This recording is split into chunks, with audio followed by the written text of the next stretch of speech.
Hi everyone, welcome back to my channel.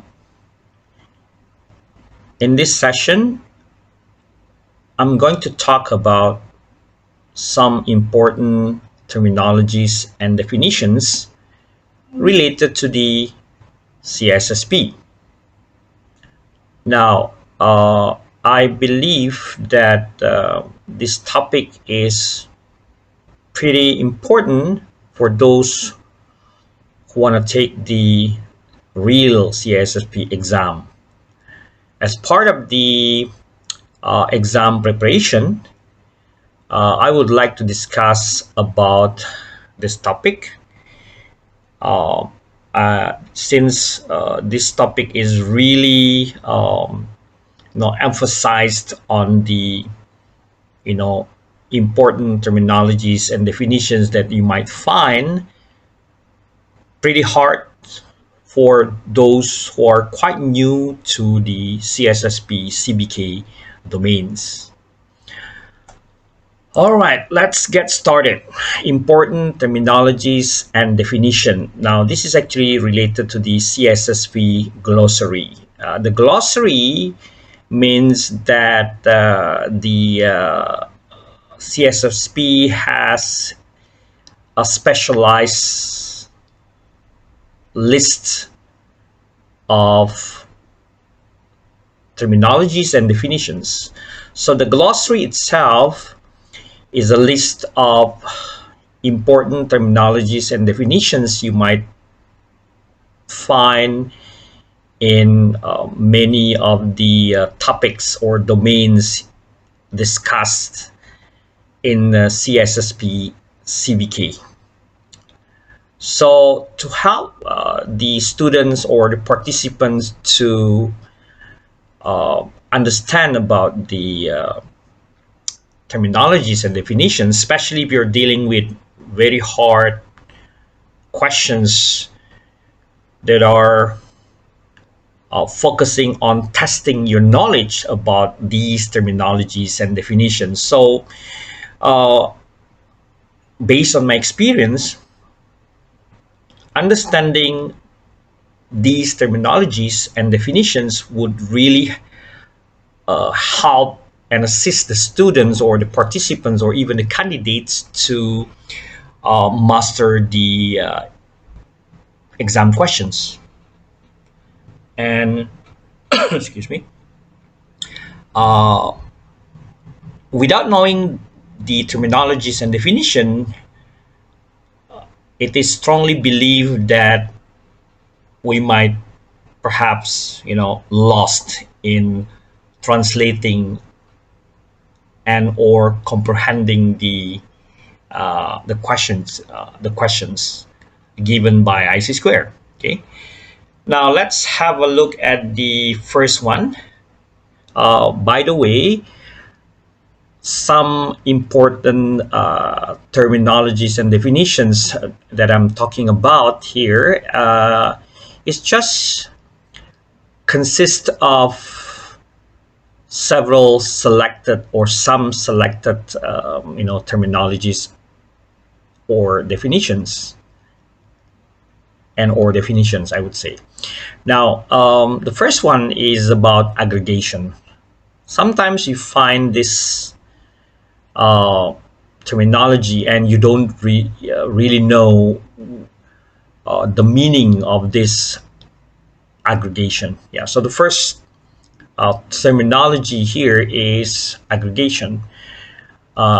In several questions, you might find this pretty confusing because aggregation might be presented in a complex scenario or just a simple scenario. Now, what is actually aggregation? When you collect multiple pieces of some non-sensitive information, and when you combine it or when you aggregate it to learn sensitive information, that is called aggregation. Now, common attacks such as reconnaissance attack often use the access aggregation method. So the complete word for this is the access aggregation, or sometimes we just call it as aggregation. Yeah. So when you combine several pieces of non-sensitive information, or we just call it as when you aggregate those information to understand and learn about sensitive information, that's called aggregation. Okay. So for example, like when you do the reconnaissance attack, when you need to gather bunch of information from certain or several resources, sorry, it's supposed to be several sources, then when you combine them together to put them into a I would say a very useful information, you're actually doing the aggregation, right? Okay, I hope that this aggregation would really give you, you know, a clue about what pieces of information can be gathered. Okay, so understanding the the keyword such as aggregation would really help you to master the hard questions. Now let's move on to the next one. The next terminology and or definition is segmentation. Now this is actually the art of subdividing a network into numerous smaller units. These smaller units, groupings, segments, or subnetworks, for instance, subnets, can be used to improve various aspects of the network.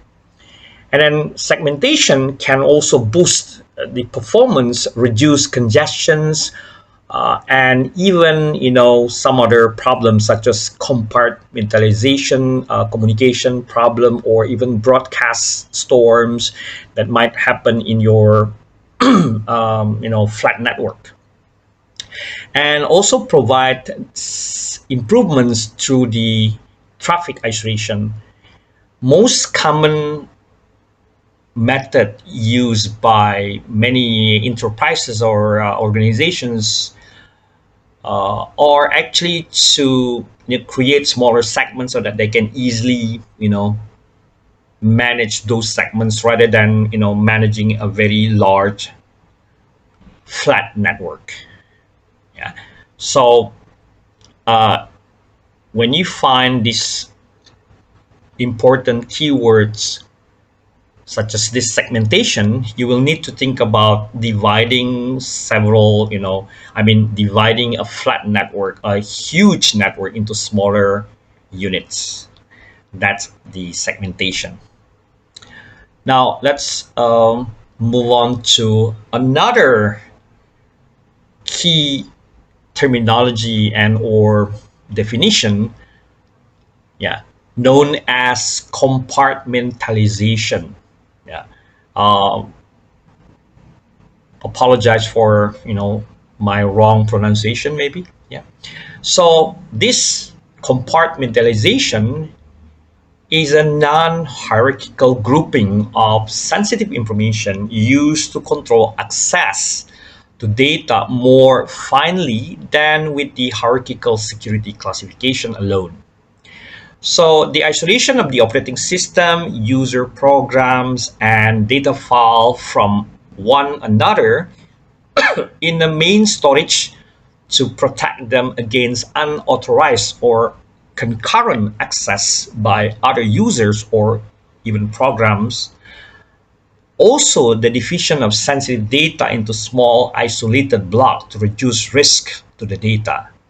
That is actually the meaning of compartmentalization. For example, in a mobile management, device management, what do you call this, software or suite, or they call it as MDM, mobile device management suite. The one of the features of that particular software or tool is that they can do this compartmentalization to split or to separate the storage of the sensitive data that belongs to the company, yeah, and the private data owned by the person, yeah. So the practice of splitting or separating the information between sensitive and non-sensitive is known as the compartmentalization. All right. So I hope you got this right. So if you found any questions related to creating a division of sensitive data or isolated blocks, or private and organizational or enterprises data, that is definitely related to compartmentalization. Yeah. The next one is polyinstantiation. Now, you might heard about this, or you may or may not heard about this particular term or definition, because it's quite rare that you find this in general topic. Okay. This particular terminology and or definition is about the event that occurs when two or more rows in the table appear to have identical primary key elements but contain different data for use at different classification levels. Now, you will often find this polyinstantiation terminology or definition in the topics or domain that is cast about perhaps database or programming related topics. Database and programming related topics would normally talk about polyinstantiation. Yeah, so this polyinstantiation is often used as a defense against some types of inference attacks. Yeah, the inference attack is something else. Let's talk about that later. Yeah, so a database could have they could have databases could have a specific feature that will defense against the inference attacks, known as the polyinstantiation. Yeah. So it looks like that the table, has the same information, but or identical information as the primary elements or primary key elements, but in fact they contain different data, just to ensure that the threat agent, or I would say the attacker, will not know the actual classification level, and it also hide the information about the actual sensitive information. Yeah, so that's polyinstantiation. Please do more reading about this polyinstantiation. Now, the next one is about the term called normalization. Now, normalization is the process in a database, or they call it as the database process, that will remove redundant data and ensure that all attributes are dependent on the primary key. So that's the process called normalization. Now, we were talking about the inference attack earlier, right? When we talk about the polyinstantiation, right? Now, inference is an attack that involves using combination of several pieces of non-sensitive information to gain access to information that should be classified at a higher level. Yeah. So, it's actually an attack where, the attacker or the threat agent could use, some information, whether they're sensitive or not sensitive, or even non-sensitive information, to get more clues about the information. it might be an information being classified at a higher level. Okay, so that's the inference or inference attack. Now, how about this? This is actually very common terminology that you could find in several topics specifically related to risk. Now, residual risk is a risk that comprises specific threats to specific assets against which upper management choose not to implement a safeguard. So the residual risk is the risk that management has chosen to accept rather than mitigate. So when the management say, okay, we will accept this risk rather than trying to mitigate risk, because the cost of mitigating the risk would exceed the value of the asset being protected. Yeah. So residual risk is actually equal to the inherent risk or the existing risk minus the applicable controls. That's the residual risk. So the leftover risk. Now, the next terminology here is a bit unique because you can only find this in some topics or domain related to the programming or even security engineering. Now, sandboxing is in fact is a security technique that would provide security boundary for applications and prevents the application from interacting with each other. Yeah. Anti-malware application usually use sandboxing techniques to test unknown application.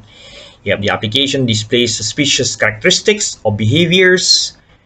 The sandboxing technique prevents the application from infecting other application or even the operating system. Okay, now sandboxing is often used to be implemented when you want to test, like, for example, malware. Because malware is very powerful, and if you're not doing the malware analysis in a proper way, the probability of the operating system or the application being infected is really high. That's why you need sandboxing. Think about sandboxing. It's just like having your own isolated environment. Okay, now sandboxing is a bit different than virtualization. Let's look at the virtualization. This is another term that you will or you might find in several topics or domains related to system engineering, security engineering, maybe programming or some other software or related tools. Now, basically, virtualization is a technology used to host one or more operating systems or OS within the memory of a single host computer. Just like when you run your VMware workstation on a computer running, let's say, Windows 10. And within the what do you call this VMware workstation or Hyper-V, for example, you can actually run several guest operating system depending on the capability of your host computer. These mechanisms allow virtually any operating system to operate on any hardware. And as I already mentioned, that it allows you to run multiple operating systems to work simultaneously on the same hardware. That's the beauty of the virtualization. So think about a technology that will, what do you call this, provide you with your own environment where you can run multiple operating system, Windows, Linux, Macintosh, even Android. Yeah. And they can actually work simultaneously on the same host computer, single host computer. Of course, in order to run multiple operating systems, you need to have a higher specification of a computer. Like, for example, the 16 gigabyte of memory or RAM, maybe Intel Core i7 and the latest or the later version, and then also the capacity or the storage. Like, you need to have very large storage to store the images of the virtual machines. Yeah. By the way, the operating systems run or the operating systems that run on that particular host computer is known as the guest OS. All right, that's virtualization. Now, let's compare this one. We can see two different terminologies and or definitions here. Like, what is actually steganography? Steganography is in fact the act of embedding messages when within other message commonly used within an image or even other media files, which could be videos or MPEG or something like that, or even WAV, a music file, MP3. Yeah. Now that's steganography. Yeah. The act of embedding messages into other message. Yeah. You could also embed message within different I would say media, which could be image or as I already mentioned, videos and music files. Now, data hiding is the process of preventing data from being known by the subject, right? So that's data hiding. Now, basically, if you look at the terminologies and or definitions here, you can see that steganography is in fact a data hiding technique which allows the attacker or the track agent to prevent data from being known or acknowledged by the subject. So, for example, like you can hide several messages into or within a let's say a JPEG file or an image file. That one is known as steganography, but the technique used by the threat agent or the person perhaps known as the data hiding. So basically, yeah, very similar. Yeah. Now, steganography is the art of data hiding. Okay. Now let's move on to the security governance and compliance. You can find this in many different topics within the information security and risk management. So security governance is a collection of practices related to supporting, defining, and directing security efforts of an organization. That's the security governance. Yeah, so the basic word or the security governance comes from the word govern, to govern with. Yeah, and the governance itself is actually adherence to a mandate both the actions demonstrating adherence and the tools, processes, and documentation that are used in adherence. Yeah, so that's the difference between security governance and governance. Yeah, I forgot to mention about this one. Let me see. So it's supposed to be, let me just do a quick correction here.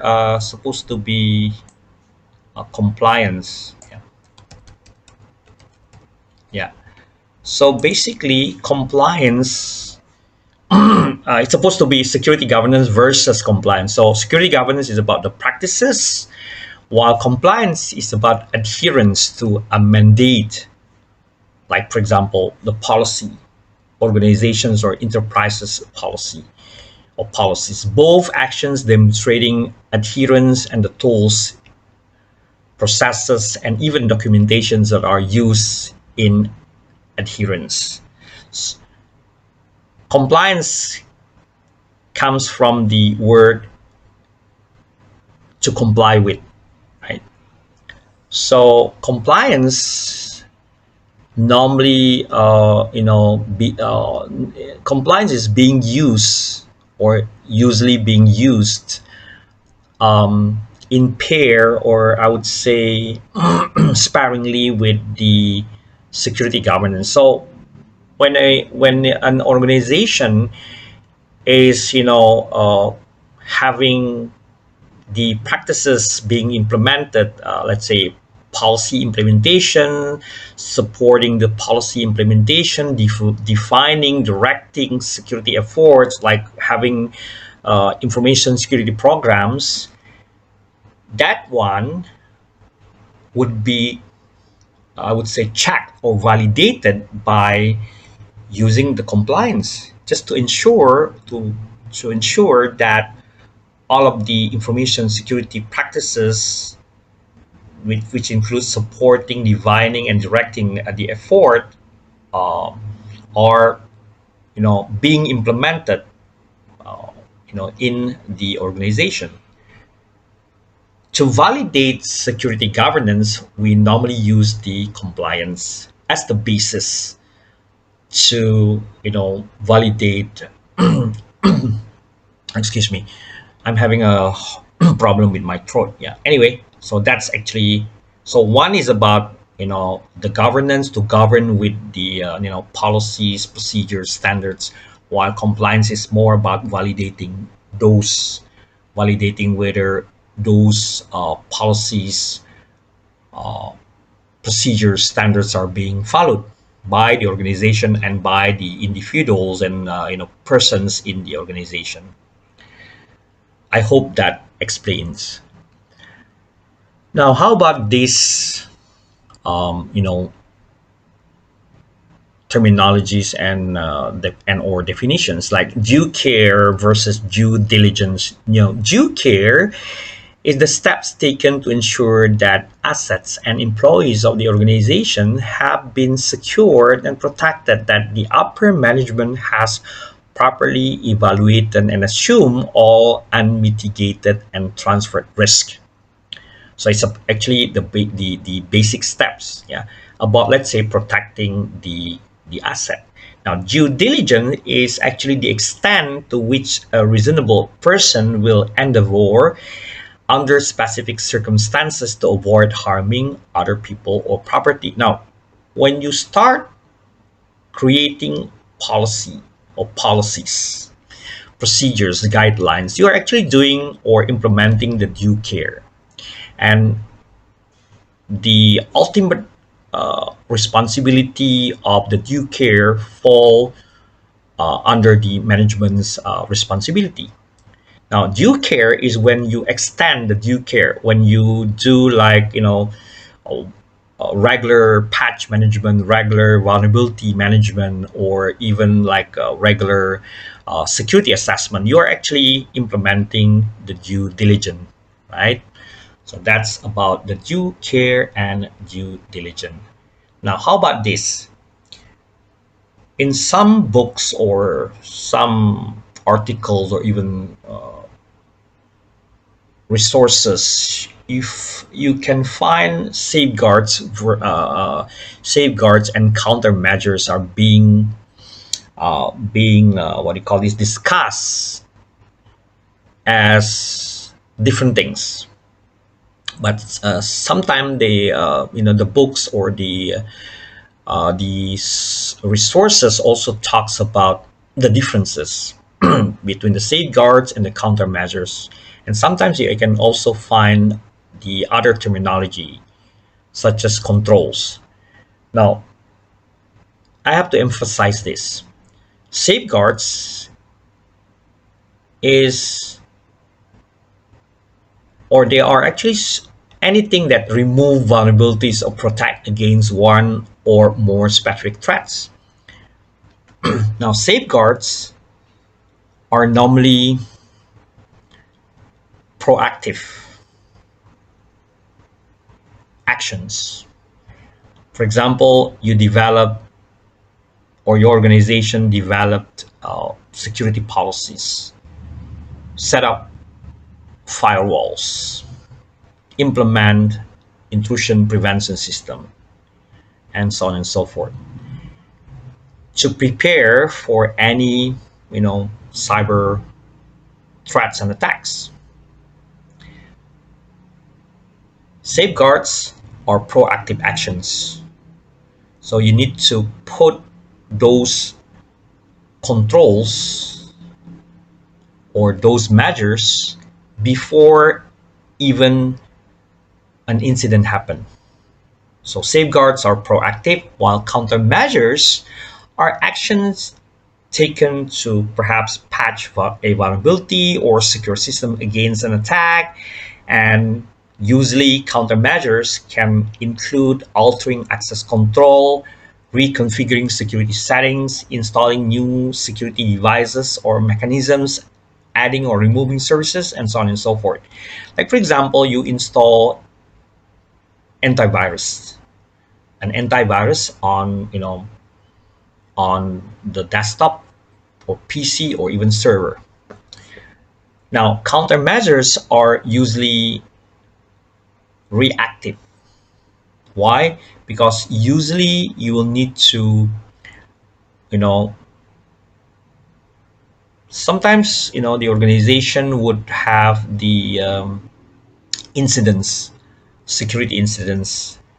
When they got hit by the incident, like security incident, like a security breach or hacking, then that's the time the organization will think about, putting a specific countermeasure or countermeasures to, prevent the incident or the same incident from being happen again in the future.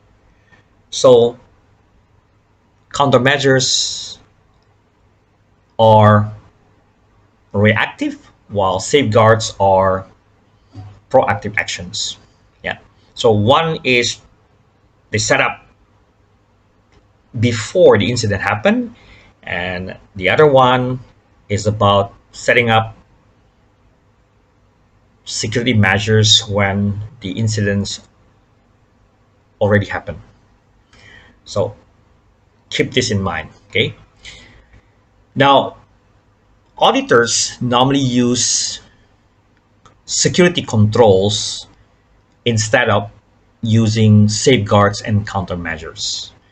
But information security professionals, cybersecurity professionals often use safeguards and countermeasures sparingly. Okay. Okay, next one is about overt and covert channel. So basically, overt channel is an obvious, visible, detectable, known method of communicating that is addressed by a security policy and subsequently controlled by logical or technical access controls. That's actually overt channel, a legitimate channel. So, for example, you connect to your router through, let's say, SSH or through Telnet, which is actually not recommended. So let's say your workstation is being used to connect to the router. So with the purpose of, let's say, administering or doing the remote administration of the router, that's actually the legitimate channel, because you are authorized to use that channel, connecting your workstation or your laptop to the router using SSH, secure shell, port 22. That's overt. Now, covert channel is the means of using illegitimate channel by which data can be communicated outside of the normal, expected, or detectable methods. So, like, for example, you connect to your victim machine or another machine through a backdoor. So when you're actually utilizing the backdoor to connect to your target machine, which could be anything, your victim machine or your remote administration machine, or even like your networking devices, through the illegitimate or unauthorized channel that is known as the covert channel. So one is overt, legitimate. The other one is covert. Sorry, one is overt, which is not authorized or illegitimate. The other one is legitimate channel called covert channel. Now, these two key terminologies, fail secure and fail safe. In the first time, when I first read my CSSP book, I was like, okay, what's actually the difference between fail secure and when should I actually, what's the difference between fail secure and fail safe, and when should I use this fail secure and fail safe? Now, fail secure basically is the response of the system to a failure so that it defaults to allow posture. That's why they call it as fail secure, allow posture. Fail safe settings means that if the power fail, the doors default to be unlocked. Yeah, it's supposed to be fail secure. Sorry, it's supposed to be, let me just revise this. Secure. Yeah.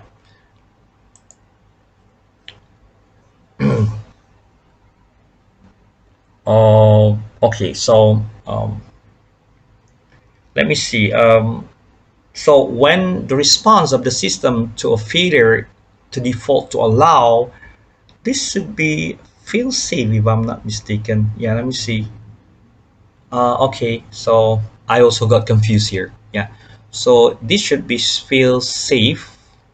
Safe mean you can actually, it's allowed. You see this one? It's allowed. So this should be fail safe, being unlocked, right? So fail secure.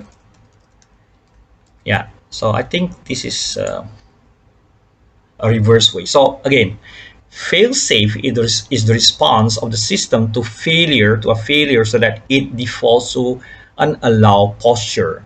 Yeah, that's why they call it safe, right? Fail safe settings mean that if a power fail, the doors default to being unlocked.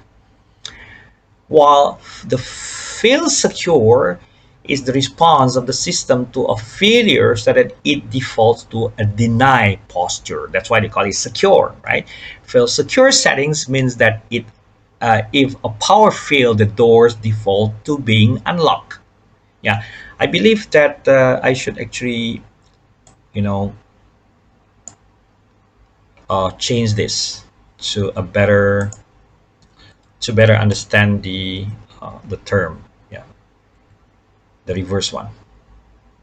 Okay, done. So that's fail secure. One is fail secure, while in is fail safe.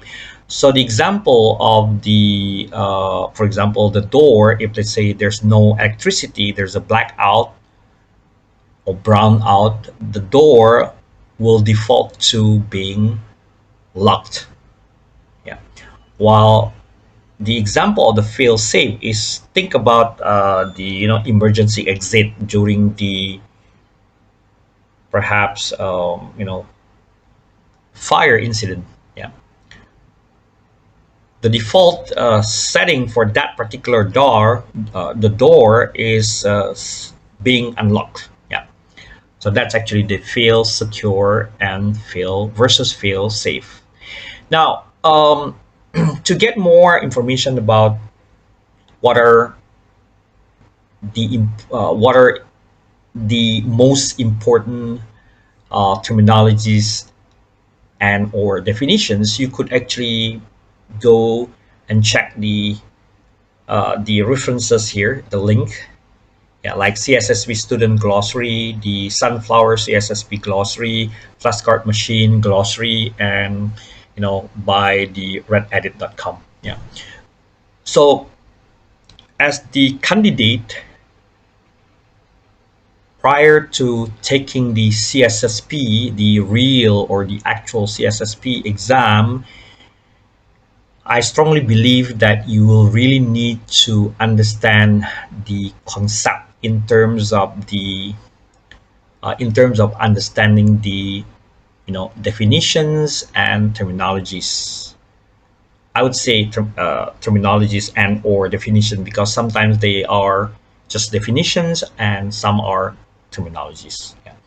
So pay attention to the most commonly found terminologies and or definitions. Grab the understanding about the concept being introduced by utilizing those terminologies and or definitions. And then when you are presented with the questions and you found that these important terminologies appeared in one of those questions, you can quickly grab the idea about what the question or the questions are asking you, what IC Square wants you to understand. Okay, so I personally, create my own, I would say, understanding about those terminologies and try to bring some examples along with the you know terminologies and definitions, so that you can clearly understood the concept being discussed or being introduced. Okay, so I think that's all for uh, now, and I hope that you can actually use this study method. I would say tips and tricks that would really help you to pass your CSSP certification exam uh, in in a flying color. Okay, so good luck for your exam and see you in my next video. All right, bye bye, ciao.